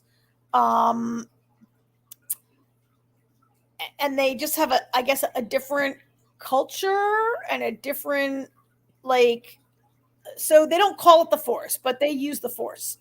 But they're And not allowed to use the Force if they're not Jedi, right? That was what I was getting out of what happened, but I haven't watched enough of the mythology. Yeah, I mean, so they're a little bit different. Like the witches are not like light is light and dark is dark, and there's a Jedi and a Sith, and there's good and bad, and they're not like, right. But the Jedis have this big problem with them teaching the kids. Yes, so that's what I'm saying. Yes, they are. Nobody but Jedis are actually allowed to use it, right? Yeah. The Jedi, like, kind of are like, you and your cult can't be like using. So they don't say they use the Force, but the Jedi definitely sees it as the Force, right? Yeah, and that's what I'm saying. The government doesn't allow them to do that. That's what I was getting at. I mean, is the Jedi the government? Well, no, but no. I mean, the government, but I'm not sure the right wording, but the fact that they're using the Force is not, it's like not sanctioned, I guess, is kind of what. Okay. I mean, so AJ would be better able to explain this because he's watched all the Clone Wars. There's Force wishes in the Clone Wars, but I really had only seen them, and they're in Ahsoka, which is the previous series that you didn't watch, and there were Force wishes in that also. Okay. But they were sort of like saying that it didn't seem not exactly Star Wars because you could have dropped it in any other show. And yeah, I agree with that comment. Other than the fact that one of them wanted to be a Jedi instead. That was kind of the only part for me that connected with the Star Wars. The Jedi are kind of like, I mean, the Jedi are kind of like, let's say that they are saying that there's only one way to believe, and if you don't follow we want to control and make rules about how you can use the Force. But you don't become a Sith, basically. I mean, so I don't really know, but to me, it's sort of like a critique of organized religion. And to me, the Jedi represent organized religion being like, this is the way you have to be, otherwise you're a heretic. And they're like, leave us alone. Let us be druids if we want to or whatever, right? Like, we don't have to be Catholics. Kind of thing. I see that. I never thought about it that way, but you're right. Let me comment on one thing and see if you think this is strange. And it doesn't really matter, but I don't know why it kind of irritated me. These two girls that play the two versions of them, of her younger. The twins, yeah. Yeah. No, I don't know. They could be sisters in real life. They could be twins in real life. I don't know. I haven't looked at the cast list, so I don't know. But what I find strange is that they clearly have two different actresses playing these twins.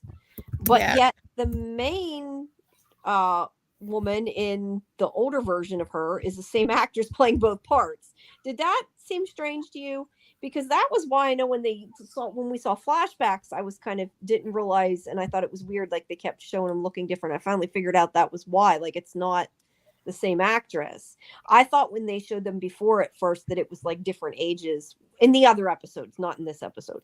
Like when they had shown May or whatever, like I didn't realize it was just they were showing one version than the other version. It's because they're not the same actress. That to me is a little strange because they use the same actress for the adult. Yeah. Does that bother you? I don't know. It just was something that stood out to me that was a little strange. So they are sisters. They're sisters. They might be. They could even be twins and just not identical. I don't know if they're twins.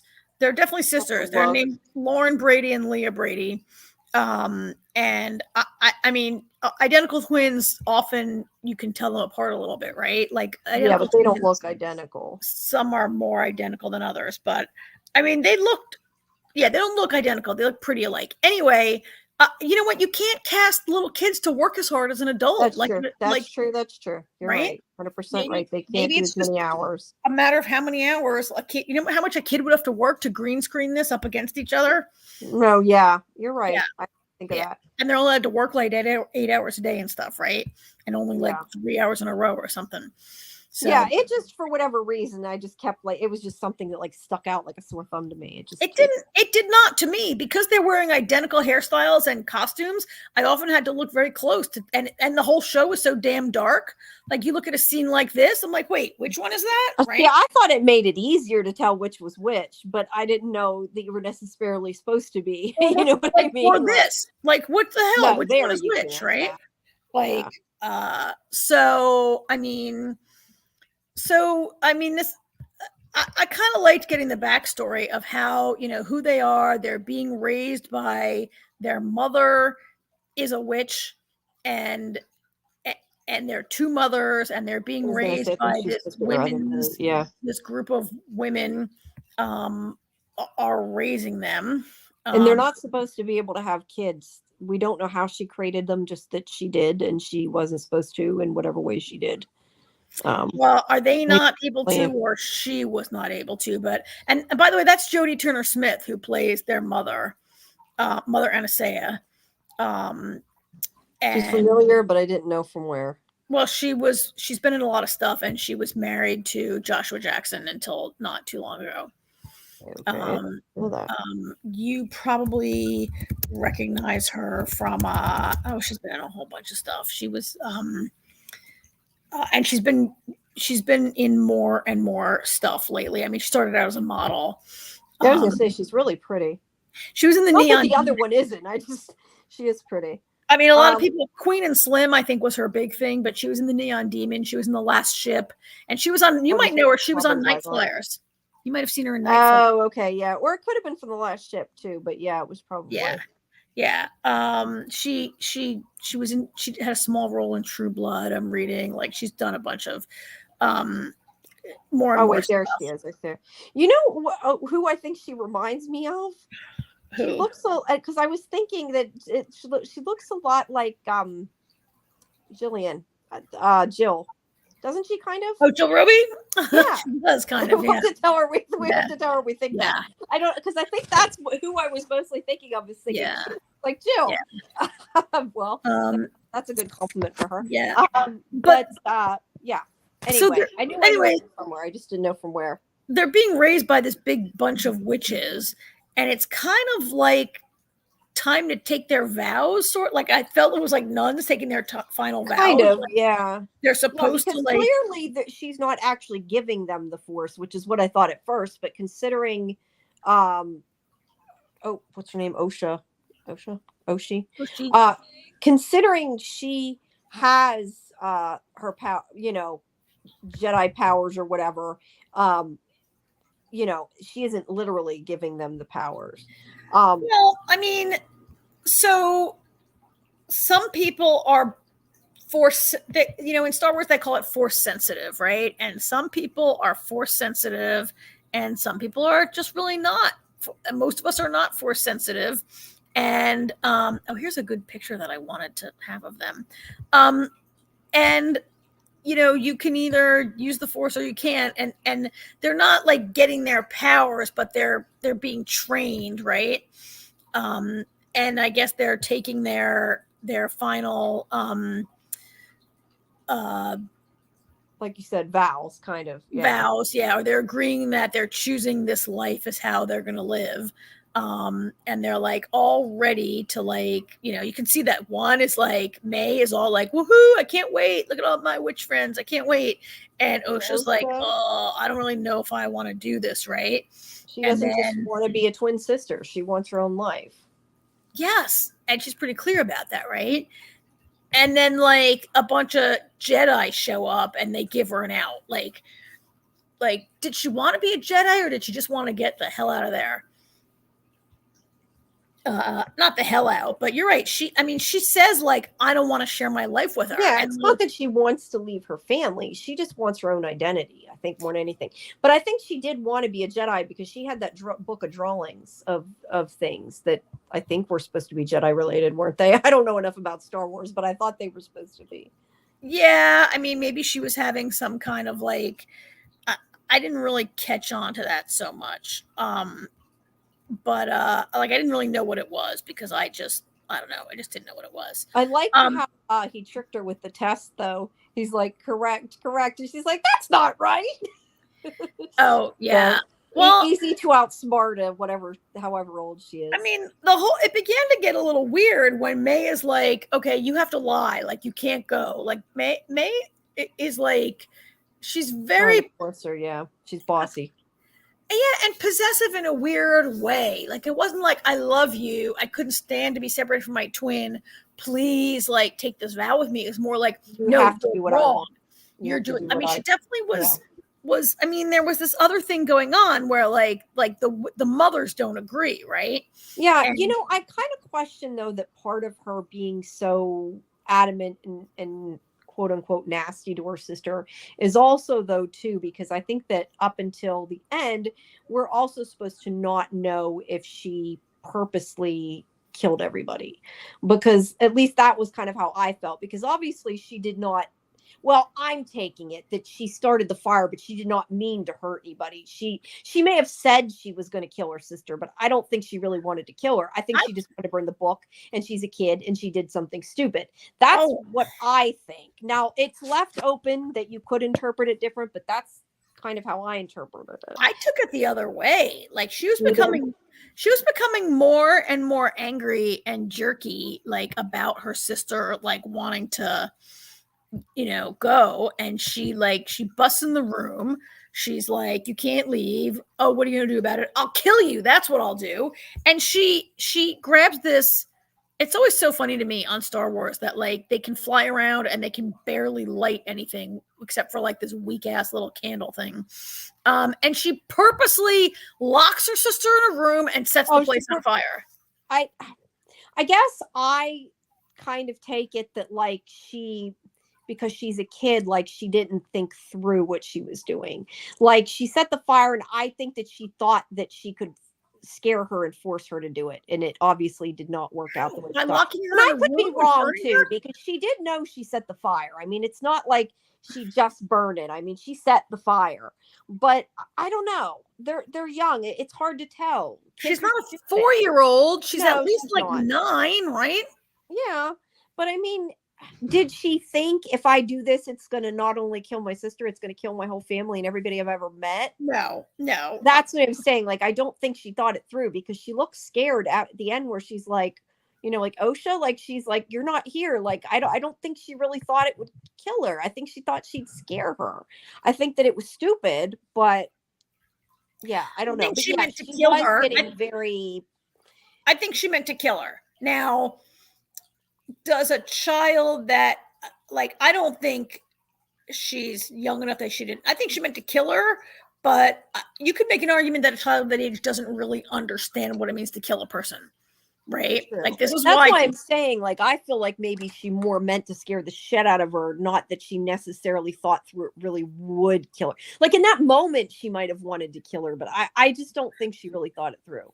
So it's like, what, involuntary manslaughter instead of a murder, right? Basically, is what we're talking about. I mean, I think she meant it. Well, it's still, it's still murder, but I mean, you're right. She's still, 9, but 10. She should be charged as a juvenile and sent to a juvenile facility. Yeah. I think she meant it.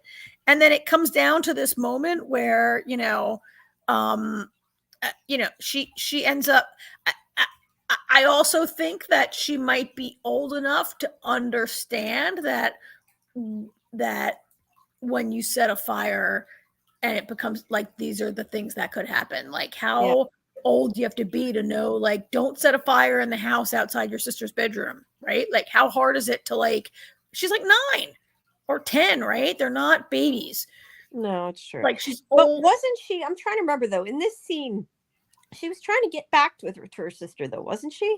Now, one kept running No. away up the stairs, and the other one was chasing her, right? Okay, that's what I And couldn't then remember. the And Ark explosion says she's happened. a psychopath. Yeah, that's a good description. She's definitely a psychopath.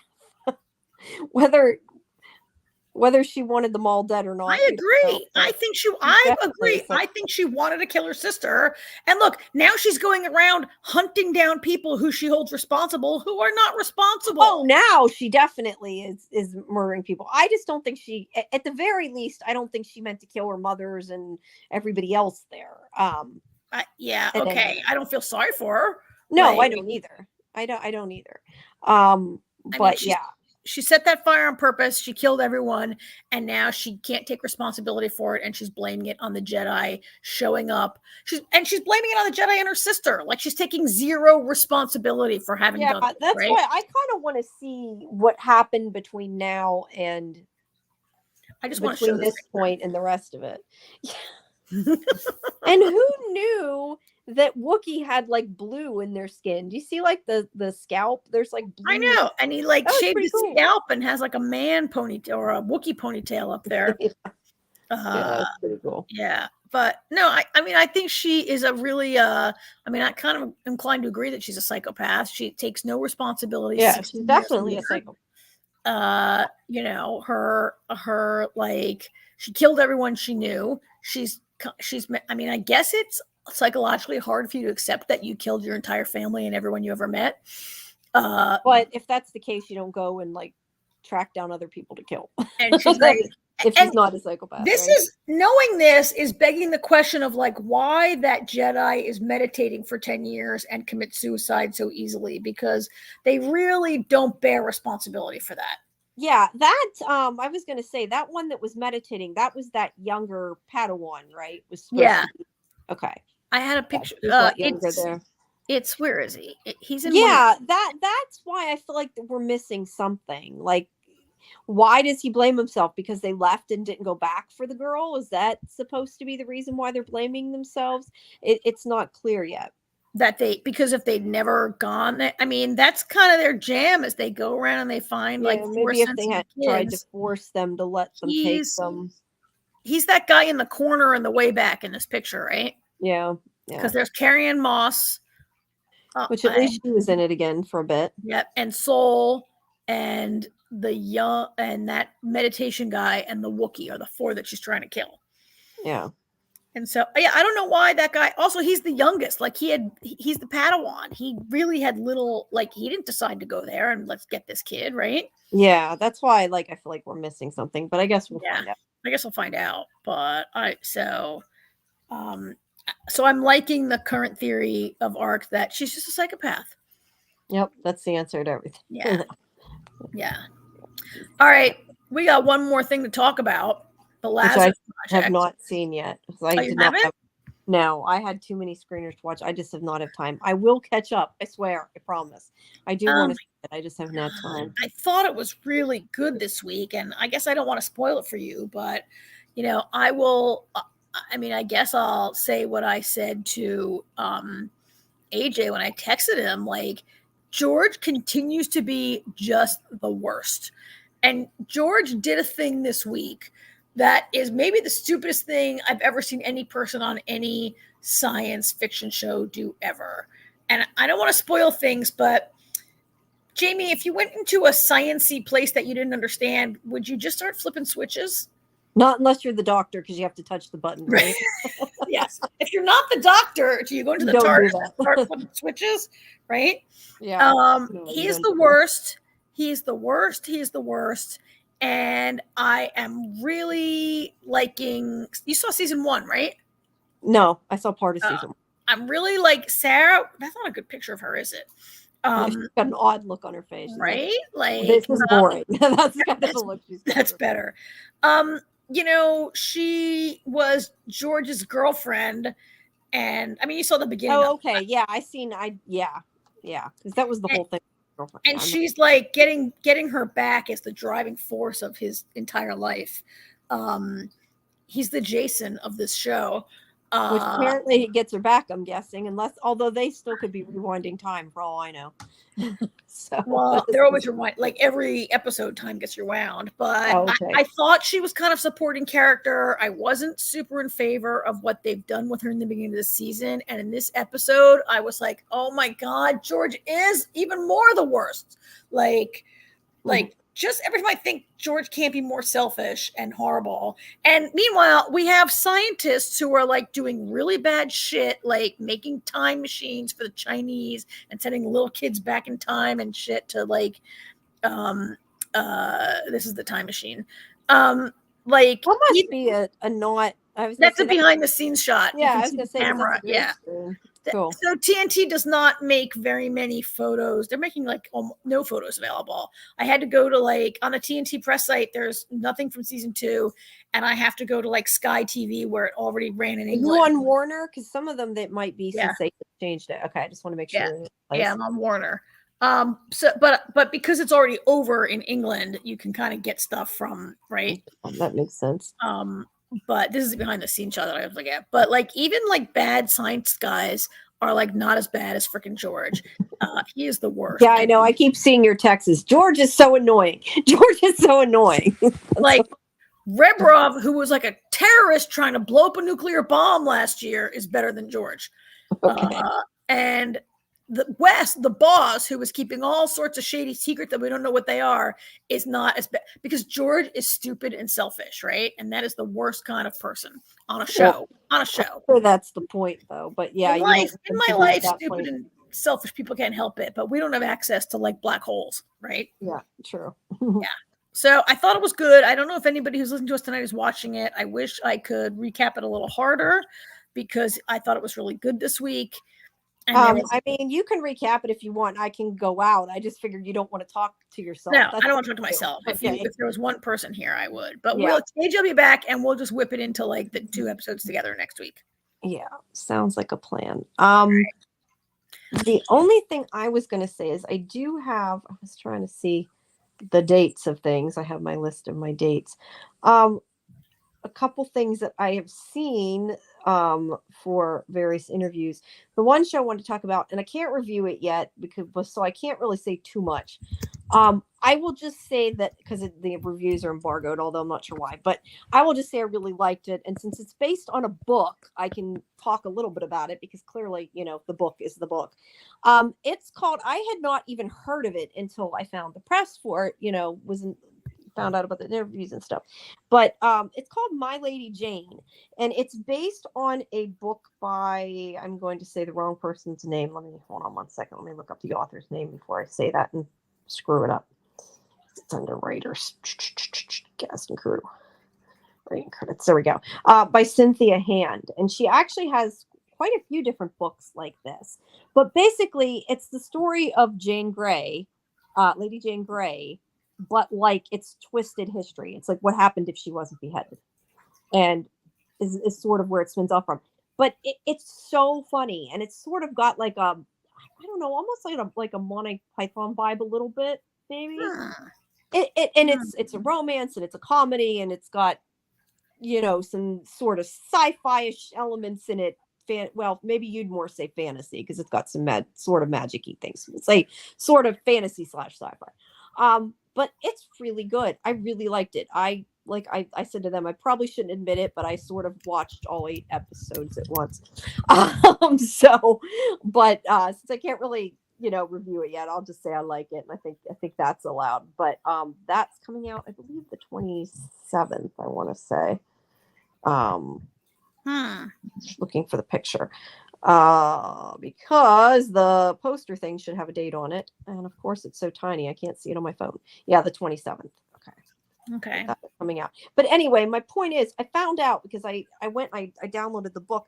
This author, she has it's not just I shouldn't say she. There's 3 people that actually I think wrote the book from what I got out of it.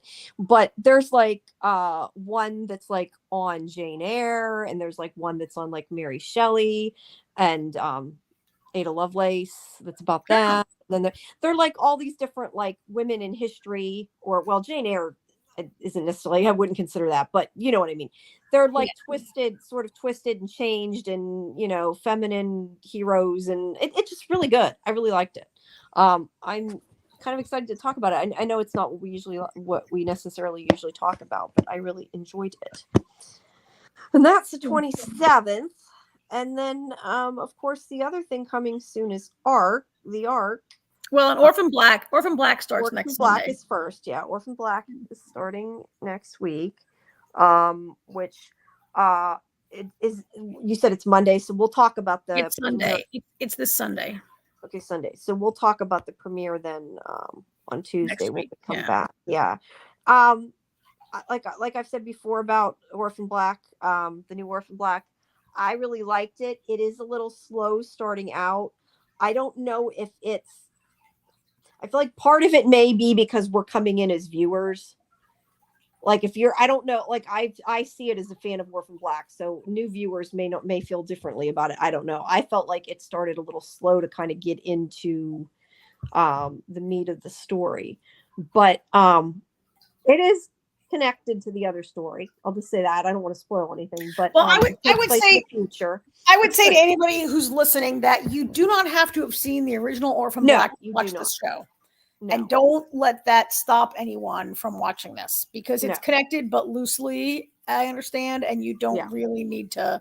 No, I mean, it's nice to have seen the show, and I think that you'll get more out of it having seen the original, but you definitely don't have to. But yeah, I mean, I still like the original better, but I don't think that's necessarily a huge surprise. It's not going to be, the phenomenal necessarily that was, but it's good. It's just it is a lot like the original. There's a lot going on. So all right, we will begin to evaluate that on next week's show. We'll have a busy show next week with that overlapping, but it's the finale of Doctor Who. Yeah, Doctor Who. So we'll be able to drop that afterwards and make better use of our time. Not better use. Have more time. We'll never pay more attention to how long we do each show, considering we took like 45 minutes on Doctor. We'll have a little more discipline. Yeah, well, AJ's here to tell us to shut up too, so yeah, we'll be here. So, alrighty. Anything? I'm trying to think anything else. The other stuff I watched wasn't really sci-fi or fantasy at all related. So, one was horror and one was comedy. So that doesn't really. Yeah, I had a lot of work to do. So no time. So all right. Okay. Well, we'll talk. Thanks everybody. Thanks everybody for listening. Hope you enjoyed the show. As always, you can leave us comments. Let us know what you liked, didn't like, what you want to hear about, what you want us to talk about, what you think about the shows. We'd love to hear from you. We're glad to thank you to Arc, who is always giving us her comments of what she thinks. We appreciate it. Yep. And thanks to NDB Media for hosting us here on the network. We appreciate it. Yep. Thanks as always. And we'll be back next week. All right. Good night. We stayed under 2 hours. We did pretty good. Just made it. Not quite. Yeah, we just made it. All right. Have a good week. Bye-bye. Bye-bye. I will end the stream. Goodbye.